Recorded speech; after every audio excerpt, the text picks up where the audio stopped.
گواهینامه گرفتن توی قطر به چه صورت است؟ اصلا گواهینامه ایران قبول دارن یا ندارن؟ اصلا پروسش به چه صورته؟ تا آخر ویدیو باشید تا کامل آموزش 0 تا 100 گواهینامه گرفتن توی قطر رو بهتون بگم.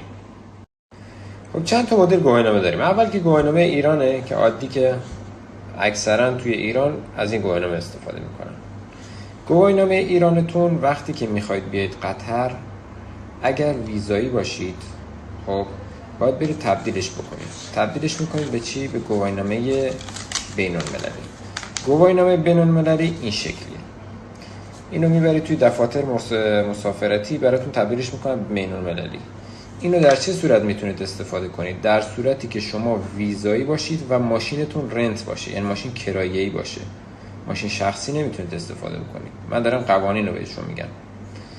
در صورتی که ماشینتون رنت باشه میتونید از این استفاده کنید. چرا؟ چون وقتی که ماشین رنت بیمه فول هست. اگه اتفاقی افتاد خود بیمه تمام هزینه ماشین رو پرداخت میکنه. خب برای کسایی که ویزایی بودن مشخص شد. گواهینامه بین‌المللی میگیرن، اینجا میتونن به مدت 6 ماه ازش استفاده کنن. ولی اگر شما اقامت قطر گرفتید، شما باید گواهینامه به خود قطر رو بگیرید. یعنی ایرانی‌ها باید گواهینامه قطر رو بگیرن دیگه، که پشتش هم مشخصات و همه چی میزنه، که اینم به دو صورت هست. به صورت دنده‌ای هست و اتومات هست. اگه شما دنده‌ای بگیرید میتونید اتومات هم رانندگی کنید، ولی اگه اتومات گرفتید دیگه دنده‌ای نمیتونید رانندگی کنید. حواستون به این موضوع هم باشه. حالا کسایی که از ایران میان اگر گواهینامه داشته باشن که میتونن گواهینامه‌شون رو برن ترجمه کنن توی مدارسی که اینجا آموزش میدن. ما اینجا فکر کنم 7 تا یا 8 تا آموزشگاه رانندگی داریم. میرن اونجا و مستقیم میتونن امتحان بدن، نیاز به آموزش ندارن. کسی که از ایران چی دارن؟ گواهینامه گرفتن یعنی. ولی کسی که مقیم اینجا هستن و به قولن اصلا گواهینامه ایران ندارن باید برن آموزش ببینن. میتونن هم درخواست بدن که ما مثلا به صورت فول کورس بریم یا هاف کورس بریم، که در ادامه براتون توضیح میدم. کسایی که اقامه اینجا میگیرن توی کارت اقامهشون براشون زده، مهنه‌شون رو زده، یعنی شغلشون رو زده روش. همه شغلا نمیتونن اینجا گواهینامه بگیرن. لیستش تو اینترنت میتونید در بیارید، تقریبا 126 تا هست. از جمله مثلا جوشکار و نمیدونم اون نونوا و آرایشگر و اینا نمیتونن گواهینامه بگیرن، مگه ای که کفیلشون بهشون یه نامه اجازه بده که بتونن برن گواهینامه بگیرن. مستقیم نمیتونن. مثلا مدیر باشه، مسئول فروش باشه، اینا میتونن فقط گواهینامه بگیرن توی قطر. قوانین خاص خودشو داره. آموزشگاهی که تو قطر هست فکر کنم 7 تا یا 8 تا هستن. این 7 تا 8 تا، من مثلا خودم آموزشگاه قطر بودم، خوب بود. آموزشگاه دوحه هم خوب بود. بعضیا مثلا شاید یکم مشکل داشته باشن، سختگیر باشن و این چیزا باشن و باید به قولن برید از کسایی که توش بودن بپرسید. و اینو من قطر که بودم خوب بود. در مورد گواهینامه‌هایی که کشورهای دیگه میتونن استفاده بکنن و عوضش بکنن، مثلا انگلیس و کره جنوبی و اینا میتونن مستقیم گواهینامه‌شون رو عوض بکنن، ولی برای ایران شامل این نمیشه. برای آموزش دادنم فول کورس هست و هاف کورس. شما وقتی فول کورس میگیرید تقریبا 45 ساعته که 5 ساعتش تئوریه، 40 ساعتش عملیه. هاف کورسش 20 ساعت تئوریه، 5 ساعت تئوریه، 20 ساعت عملیه، که معمولا بین 3000 تا 3500 فول کورسش هست. هاف کورسش 3000 تا 3100. وی آی پی هاش هم هست که اون بین 4000 تا 5000 دیگه، بستگی به آموزشگاه مختلف داره. وی آی پیش مثلا با ماشین شاسی بلند و این چیزا آموزش میدن برای کسایی که بخوام با ماشین شاسی بلند آموزش ببینن. کسایی هم که میرن اول چند تا مرحله داره.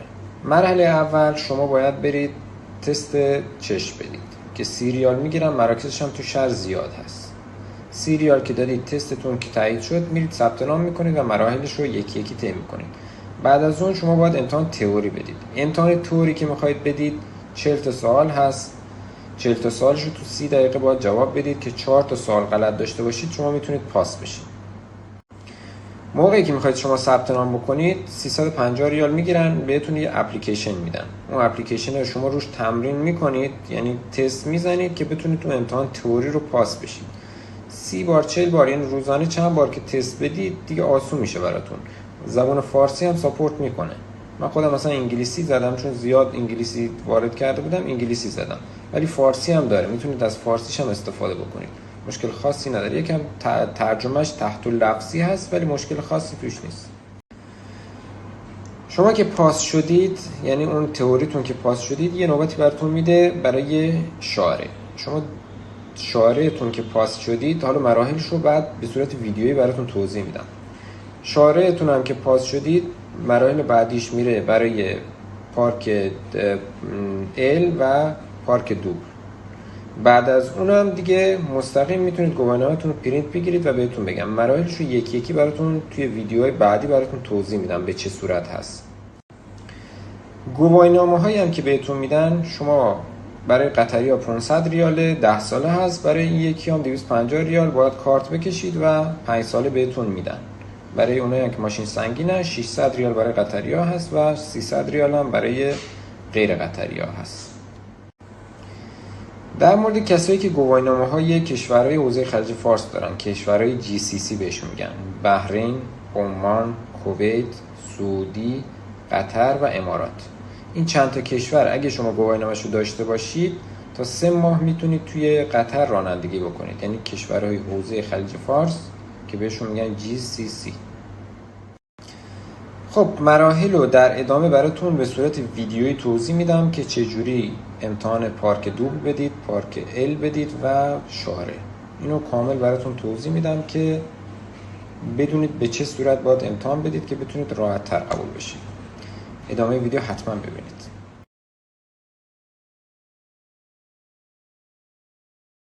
آموزشگاه رانندگی قطره. شما از این دره میای بیرون، از اینجا که اومدی بیرون، اینجا رو باید وایسی.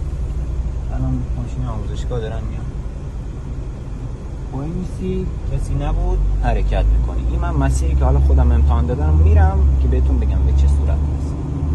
اینجا مثلا افسر به من گفت مستقیم برو با همون سرعت عادی خودتون، 40 تا 50 تا.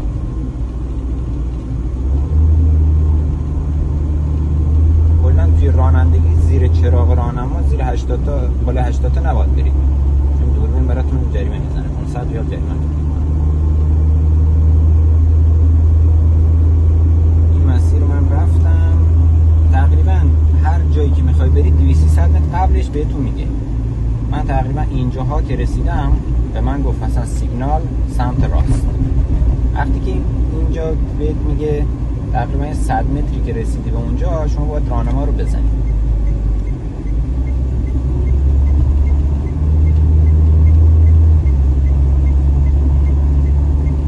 اینجا میرم تو لاین اول،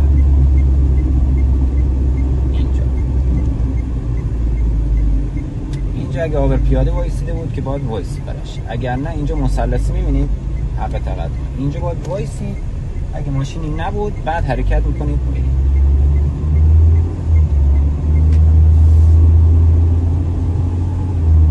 مستقیم راهمون ادامه میدیم.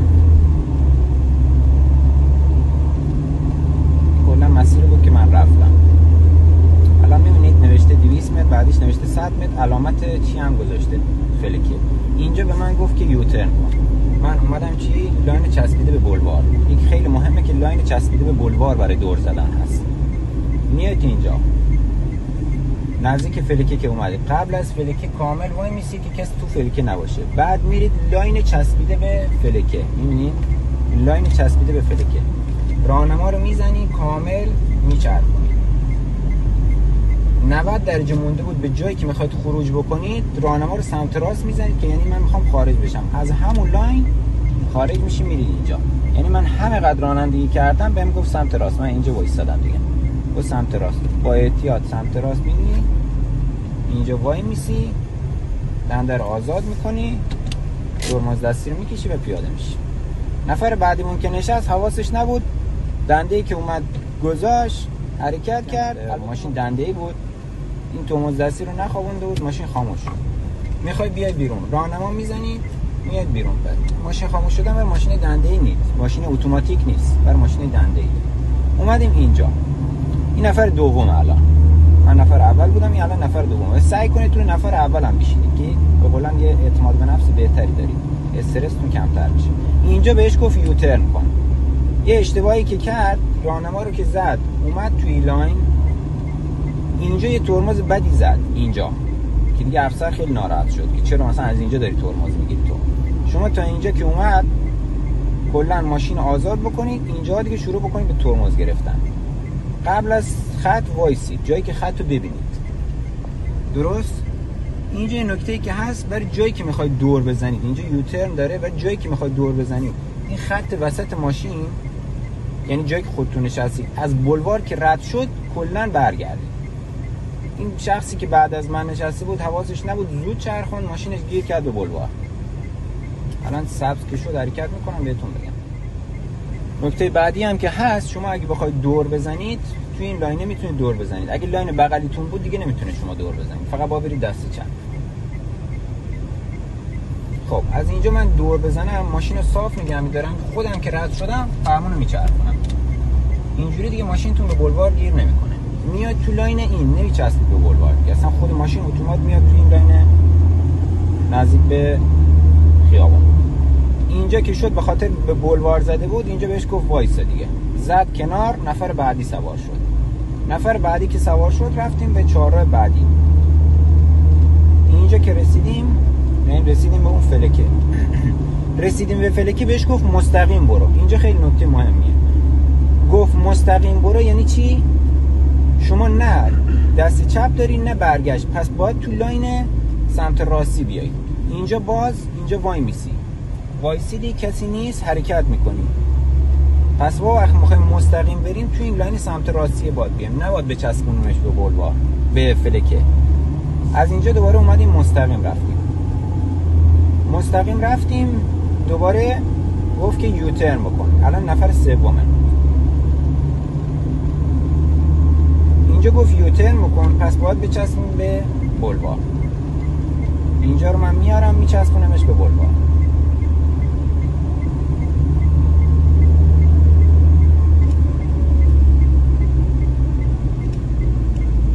دوباره همون حالت، خودم که از این رد شدم فرمونو میچرخونمش. اینجا هنوز نفر سوم، چون 3 نفر بیشتر سوار نمیکنه، 2 نفر عقب میشونن، 1 نفرم برای چی. اینجا دیگه توی مسیر عادیش بود، ببین چجور رانندگی، چون نفر آخر بود دیگه تا آموزشگاه رفتیم. اینجا باز ما باید مستقیم بریم. پس توی فلکه الان ما میخوایم مستقیم بریم، باید لاین سمت راستی رو بگیریم، نه لاینی که به بولوار نزدیکه. هم سمت راست هم مستقیم. بازم میام اینجا نگه میداریم، میخوای بری سمت راست میری سمت راست، نخواستی به همین حالت، یعنی لاین رو از دست نمیدی. تو همون لاینی که وارد شدی همون لاین هم باید خارج بشی.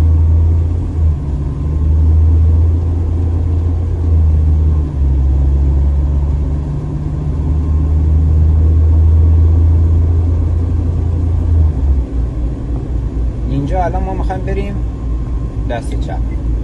اینجا چون 2 تا لاین نداره، تو لاین چسبیده به بولوار هم میتونید دست چپ برید، مشکل خاصی نداره. هم میتونید یوترن بزنید، هم میتونید دست چپ برید.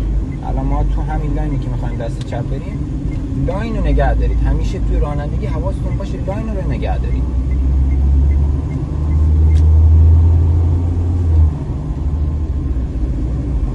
اومدیم اینجا دوباره گفت که بریم لفت. الان بعضی از جاها چی داره میبینید؟ بولوار داره، یعنی شما دیگه میتونید بفهمید که کجا هست. از اینجا اومدیم، هم میتونید یوترن بزنید هم میتونید سمت چپ برید. الان من میرم سمت چپ. از اینجا که ادامهش دادیم، این در دوم آموزشگاهه.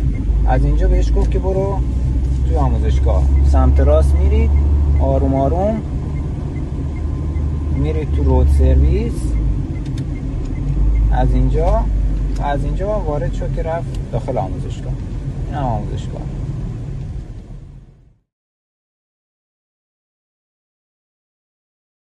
شما ماشینتون موقع استارت توی قسمت زرد رنگ هست. از اینجا استارت رو که زدید حرکت می‌کنید توی لاین زرد، باید ماشین رو برید جلو. قسمت لاین زرد. تمام این اطرافی همه سنسوره، یعنی شما به این بغل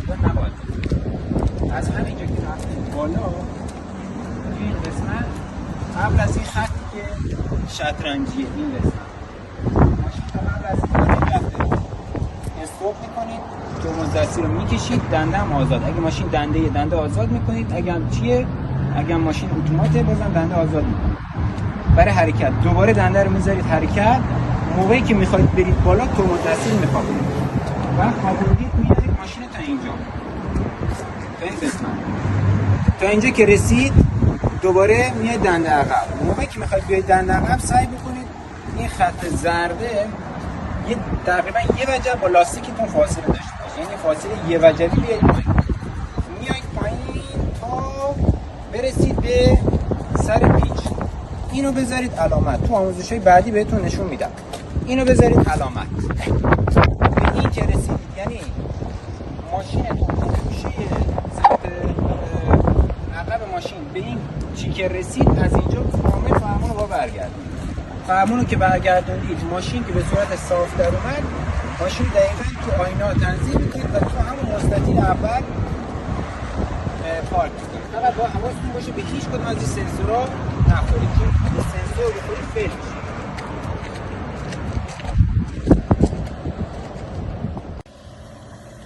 نگاه کنید حرکت ماشین به این صورت. شما از اینجا که میخواید برید بالا وسط راهرو دستی رو میکشید، دنده رو آزاد میکنید، دوباره حرکت میکنید میرید بالا. اینجایی که میرید بالا موقع پایین اومدن تا میتونید به خط زرد بچسبونیدش. اینجا توی این زاویه وقتی که این کله‌قندی گوشه آینتون اومد میتونید کلا بپیچونید و راحت برید عقب، برگردید همون جایی که ماشین بوده.